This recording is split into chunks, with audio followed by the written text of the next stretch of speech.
spare the wives are the one that do all of the reading about parenting and most of the parenting. Let's just be honest. I'm sorry, but if you're the first child, in one way or another, or in every way, you inform what happens with every other child. Then moving forward. And I guess what I can say is that seems like it sucks to me. The same thing was true in our household, and Locke was the one who was, we were undergoing sort of our own personal evolution. If you just isolate that, the way that we punished Locke, both the frequency Shepherd, but it wasn't just because he was the younger child, it was because we were changing the way that we were thinking about parenting. And I could say that thus far, in discipline specifically, there doesn't seem to be a notable difference between the two of them in that particular. It's more determined by their disposition and their personality, and less the way they over time. And I do think that the science shows this, is that one of the sort of the ideas from the culture that we came from is that the parents have just recognizing like the fact that Locke, as I've said before, is more of a challenger. So when he sees a rule, he questions the rule. It's not just like the rule exists, you follow it. The rule exists, his immediate response is, why does that rule exist? Is that rule actually good? Does that rule intend what it says that it's intending to prevent, right? Whereas Shepherd is more just not physically. I think that again, I can't speak to this because this doesn't exist in my family, either the one I came from or the one that I currently have.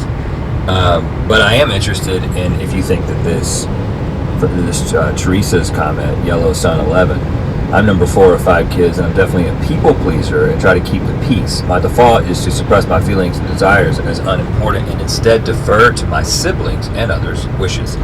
Especially noticeable and annoying when trying to decide what's for dinner. Well, with Lincoln, the one exception is what's for dinner. That is the one thing that he's going to be the first to suggest, hey, what are we going to have for dinner? I got an idea. We need to get hot chicken from this place. We need to get this type of chicken from this place. Or hot chicken from this other place. It's like he's obsessed with that.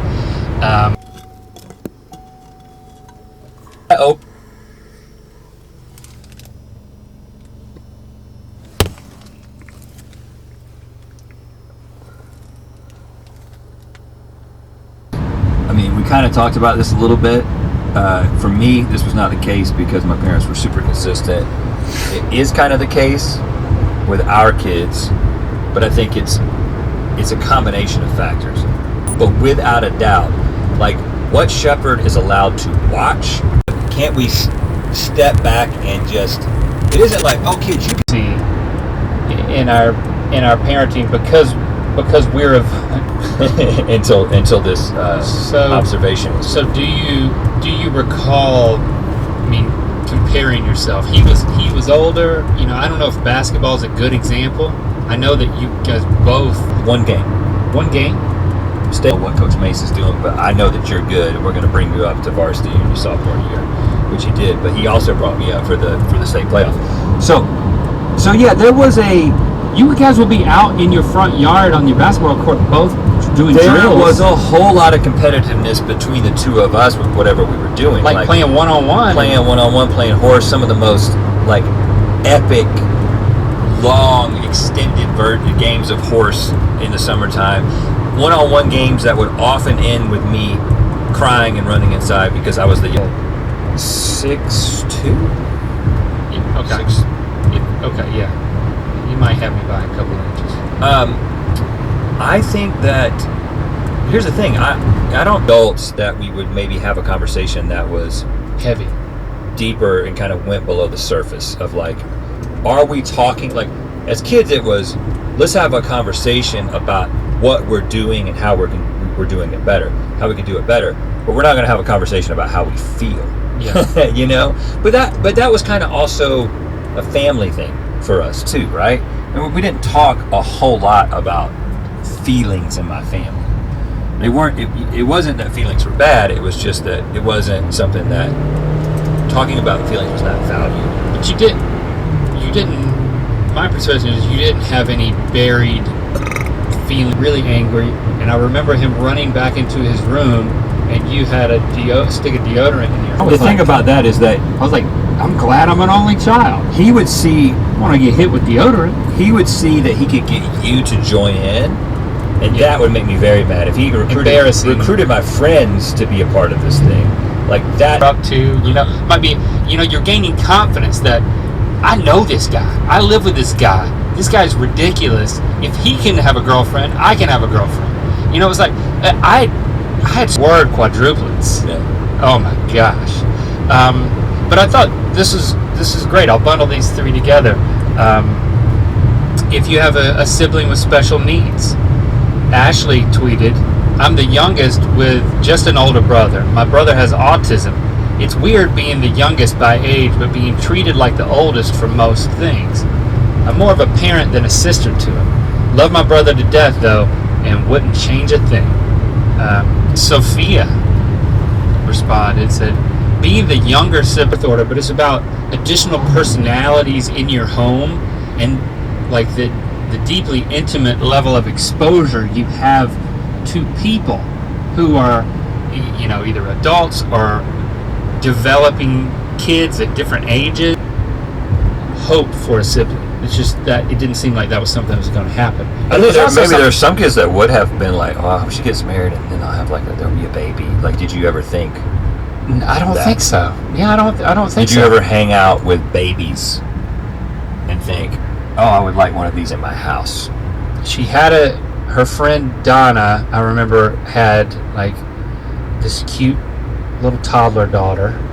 And I remember being infatuated with her as in a younger sister self. Mm-hmm. The difference was such that we really didn't have a relationship. I would be in my room a lot, listening to the radio, or I'm from Harnett County with a single mom. What? Just like me? I felt like I was socially behind my peers. It wasn't until college that I found and developed a personality and opinions that were wholly my own. I struggle with boundaries of oversharing and self-isolation. I often resent not having a sibling to confide in who could understand exactly where I'm coming from without the judgment that a parent might have.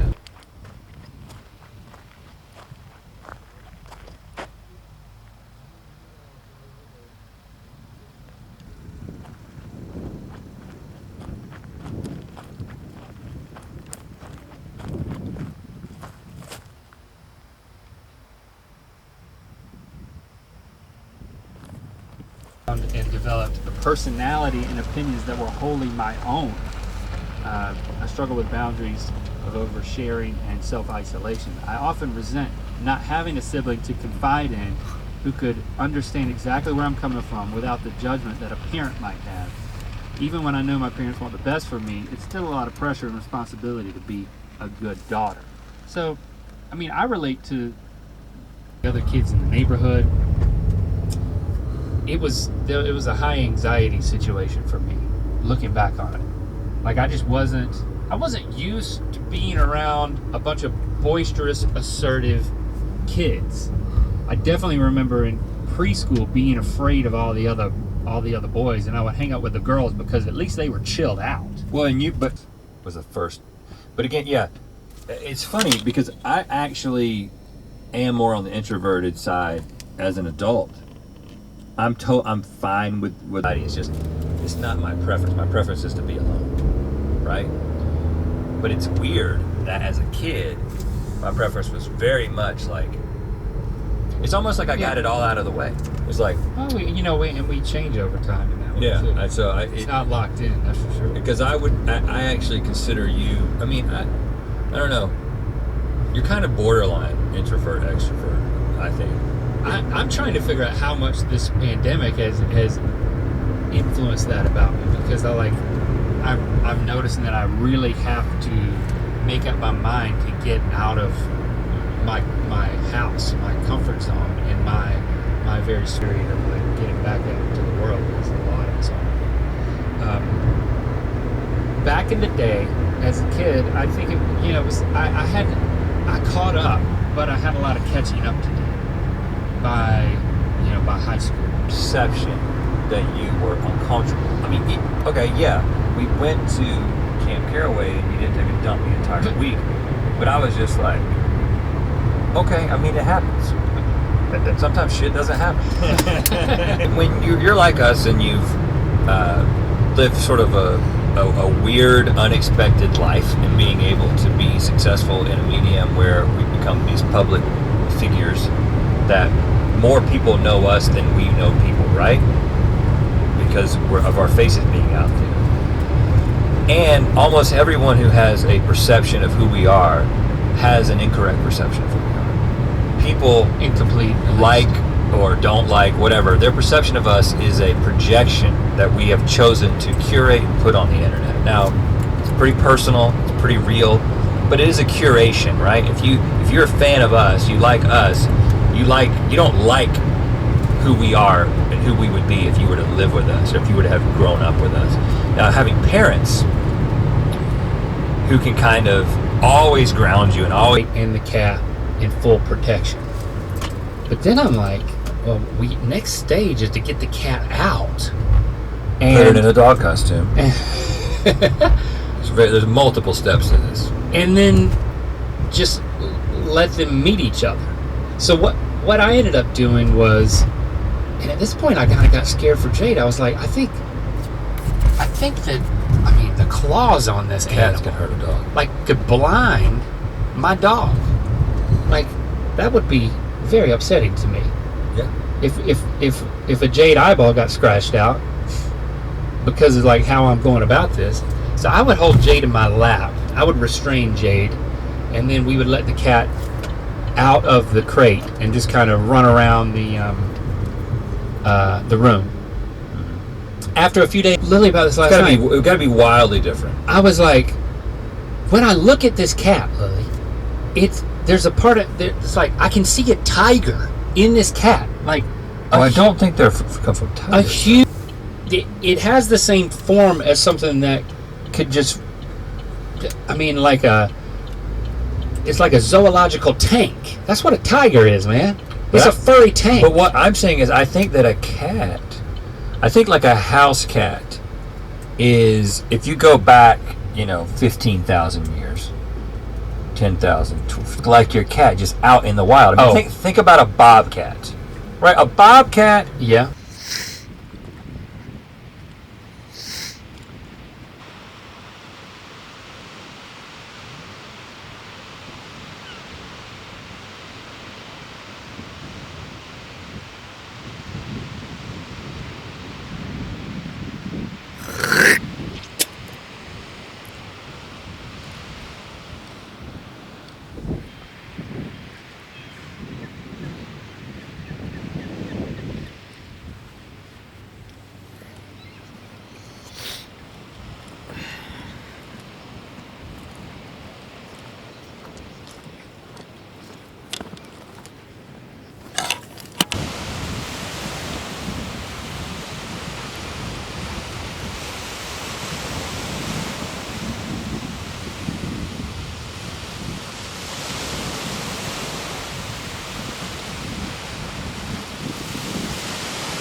experiences, but yeah, it's. She didn't think about apartment in like the last 2 years of college. Then she'll take the cat back with her. Can you believe that we're even in college? Yeah, I mean, I can't wait for my kids to leave the house. It's crazy. Just kidding. But they don't. But my kids don't have a cat, so it's different. Yeah, she did this to us. Yeah, she tricked us into this and used to like this whole pandemic dynamic. It's like, you know, give Barbara a playmate. I mean, healthier. She's engaged. She's off the couch. You know, I don't feel as guilty. And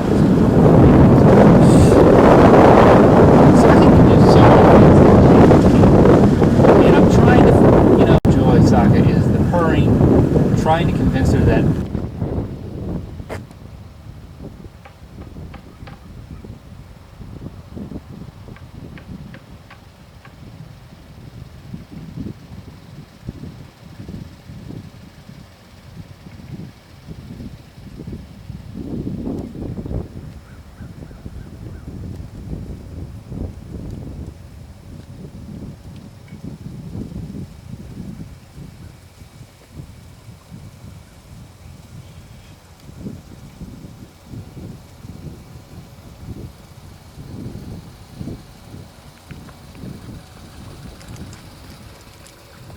On my hallway, when you're walking down into like the TV room, there's that one step up, because like where my stairs come, afraid to walk up that step and come in the TV room.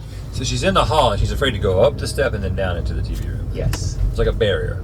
And it's like a cow and like a cow fence or something. I think she sees it as a big hole or something. That's my theory. So I'll go in there, and I used to pick her up. I babied her a lot. Oh, yeah, really? Yeah. But I've stopped doing that, and I go behind her, and I use my foot, and I nudge her up and then jump over it. Saka, on the other hand, just kind of walks over it. Yeah. Which is kind of normal. Something else that she does that Jade... That's not... I'm not impressed yet. Oh, you're not impressed? I think that's more of a Jade deficiency. How about this? So this could come as no surprise. Jade will not walk up the steps to our bedroom on the second floor. Well, that's because she... What not? Sometimes I like to walk around my bedroom. But so you go out of the bathroom into the bedroom? Sometimes, yeah. I just brush my teeth and the cat's just walking around up there. How'd you get up here? Oh yeah. It's not odd. That's like, just... Wow. That's normal. You've mentioned two things that are just normal. He can open doors. Okay, I'm listening. Pretty impressive. Now, big heavy doors, some of them, they're old and they don't latch. And he will sit there and like, he'll push his way into rooms through doors. Jade would never think about doing that.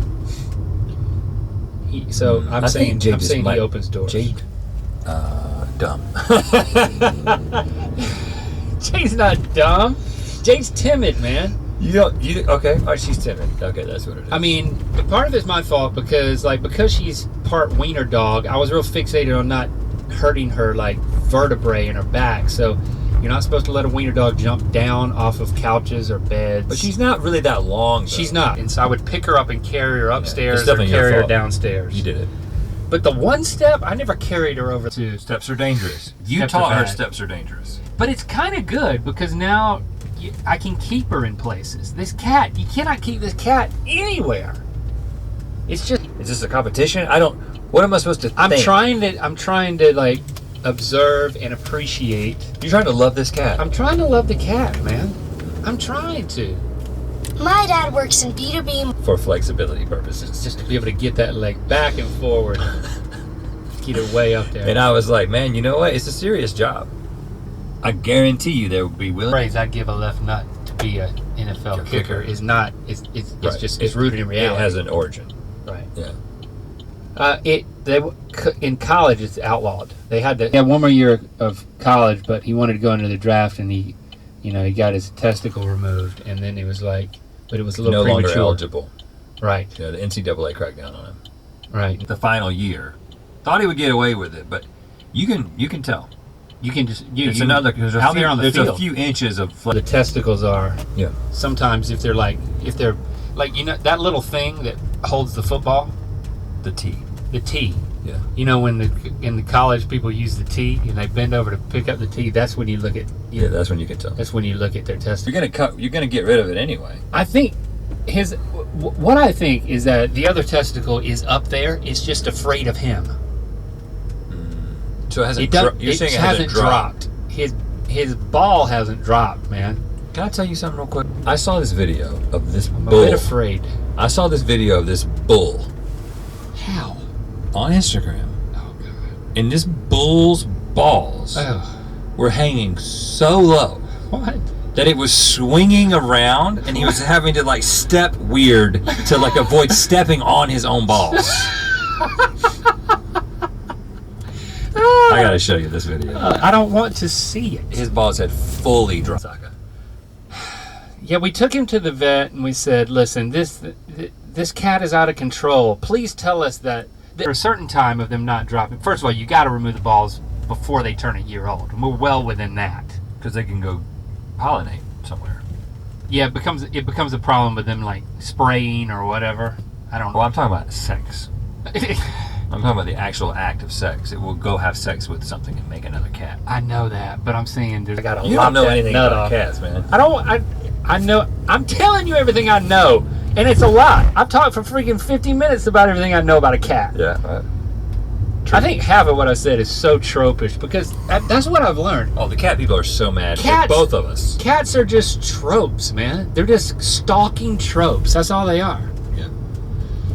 But I want it to love me, but I think the balls have got to drop and be removed, or we're gonna schedule them for and then take them both off, and he should mellow out some. Wow. That is our hope. You gonna video that? I could.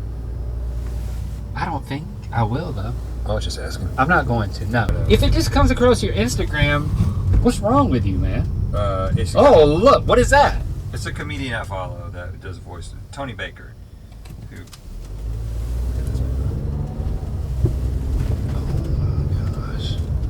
Oh my gosh. Look at that. It looks like... What on earth? It looks like two baseballs in a pantyhose. Oh my gosh. My kids talk about a buttersock all the time. I'm sure that Tony Baker is saying something very funny about it. Shout out to them. Shit. So, anyway, that's what can happen with testicles. I knew you were going to make me watch it. Man, I'm gonna be going to bed tonight. I'm just going to see that thing dangling. I don't know, man. I want to love the time. Here's the thing. Sometimes I have a ray of hope because sometimes he and Jade will lay down in the sun on the sun, but they're enjoying the same patch of sun, and that gives me a little experience. In families where there is a cat and a dog, or any combination of numbers of cats and dogs. Okay. It seems not to be uncommon that seem to have a fruitful, loving, affectionate, two-way relationship with the dog who they refer to by a name. And then the cat does whatever the hell the cat wants to do, or the dog, it just is kind of around. It's around. Yeah. That, again, anecdotal. I don't know if this is represented.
it's also in America, and these are what Americans look at and say, that's just one enormous Sweet 16 party. Right.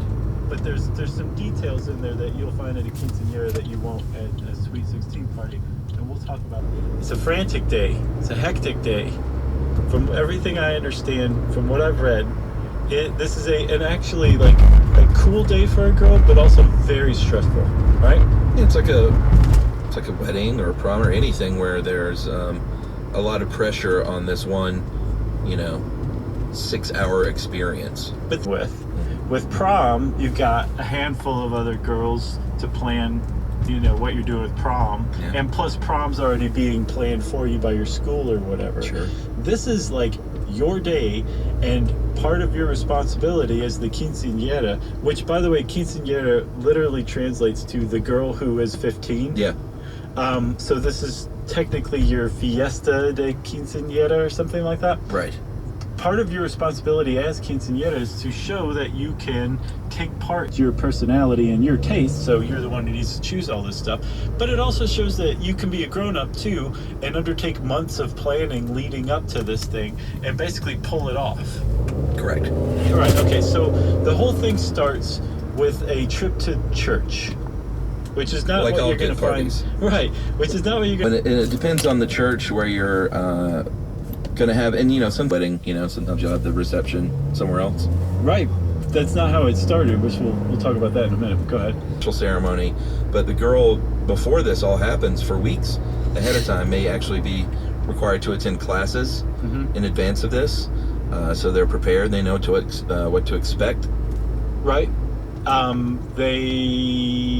Ceremony of the church, and then but one of the reasons that is becoming the way is because in 1990 in Los Angeles, the Los Angeles Archdiocese issued like a set of guidelines that basically put the kibosh on this idea of the quinceañera or whatever. It put a damper on it for a little while because families didn't want to go against the church, so they kind of toned down the quinceañeras. But the reason the church was doing this is because there were too many quinceañeras, not enough Spanish-speaking priests, and then also the Catholic Church has always had an awkward position in this tradition. It's not a Catholic tradition. It's involved the church as part of this tradition. But this tradition, if anything, is a syncretized tradition. Remember when we were in Guatemala?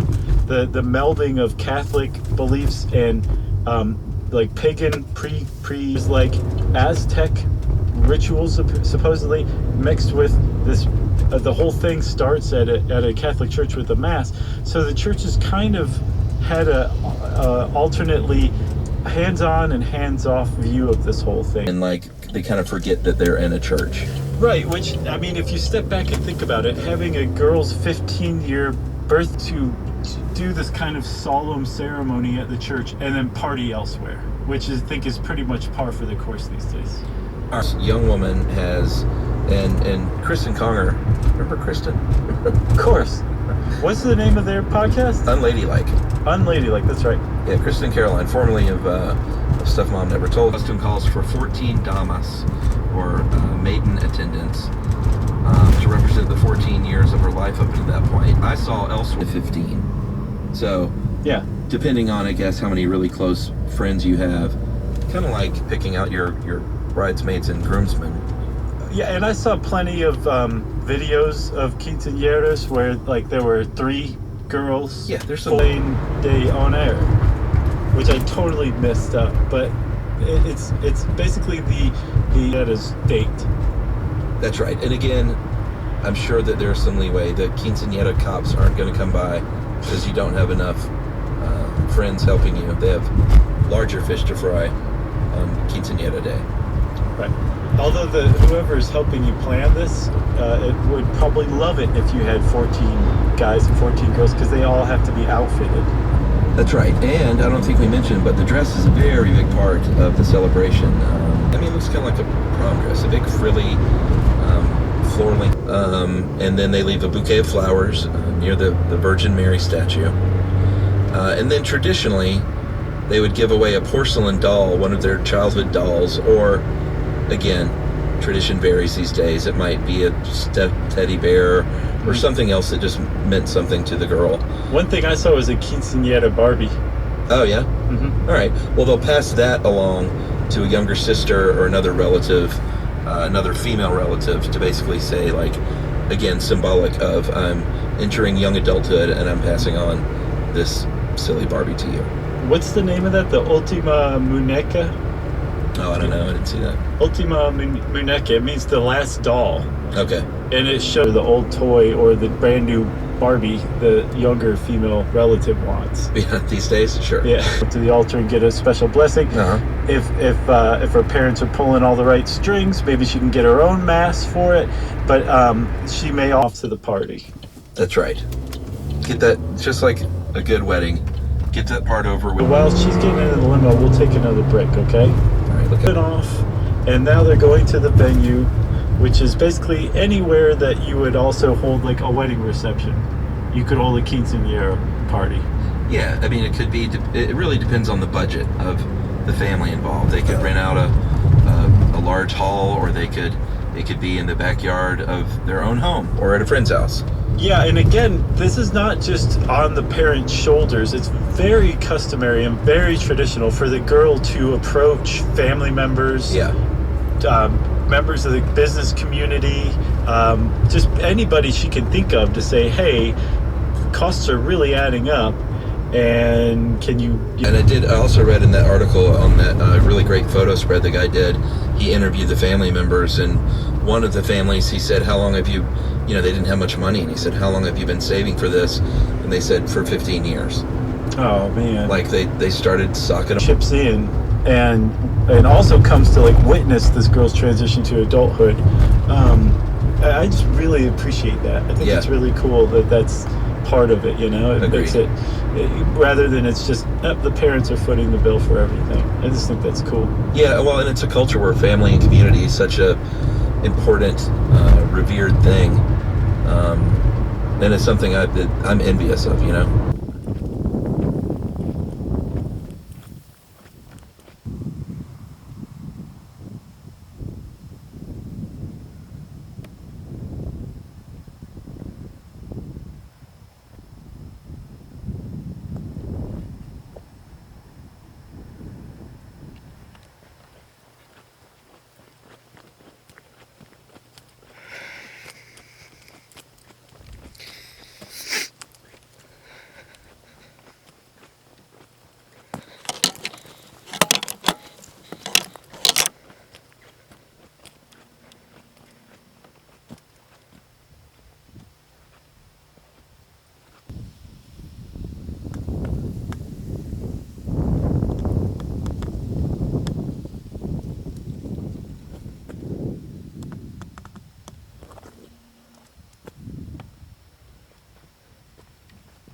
my. On December 26th, 2016. Okay. Okay, just like a year or so ago. And she is from La Jolla, which is in San Luis Potosi, Mexico. And it's a little tiny town, 200, and Ruby's quinceañera. Mm-hmm. But they posted it on YouTube, and they didn't put any privacy settings on. And it went viral. And 20,000 people, from over 1 million people, said they were coming, but even still, 20,000. And if you look, there's like all these stands set up, and like people from all over the country and the world chipped in to like feed everybody and make sure everybody had drinks or whatever. So the parents said, okay, we're doing this, and they did it. They stepped up and met or they kept their welcome to everybody, I guess is a way to put it. That's kind of great, but I can definitely see on the day that the girl might have been overwhelmed, but I bet she also, in retrospect, is like, hey, I've got one cool story for my life now. Oh yeah, she's got a big old story. And she got a Chevy Volt. Oh, are you serious? Yeah. I literally couldn't tell if you were just being jokey Josh there. No, I didn't even need to be that time. So Chevy got involved, of course. I think her parents gave Her surprise gift? Yes. Wow. And speaking of sorpresas, that was Yumi's Spanish name, by the way. But speaking of sorpresas, there's also Chuck. Go on to YouTube and type in Baile Sorpresa, Baile. Sorpresa. Oh, it's a surprise dance. So it's like for months ahead of time, the quinceañera and her court will practice a dance that they make up or that they.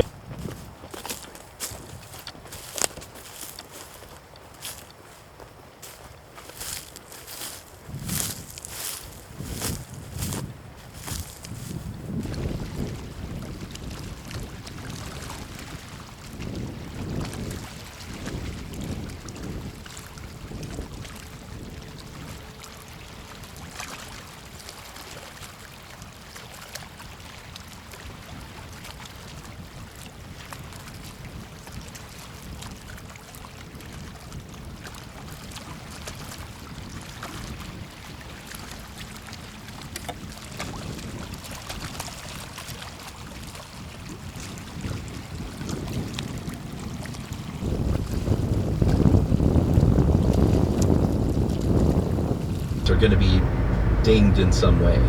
Doesn't mean you have zero executive functioning by any means. When you're functioning executively, as you take that goal, you look at it, you break it down into steps and smaller parts. You do an evaluation of like what's the best way to tackle this thing, and that's a big part of problem solving. If that is impaired with ADD, down the hall to get this report you haven't even started on, and like you just shut down. You can't decide anything. You can't really focus on anything.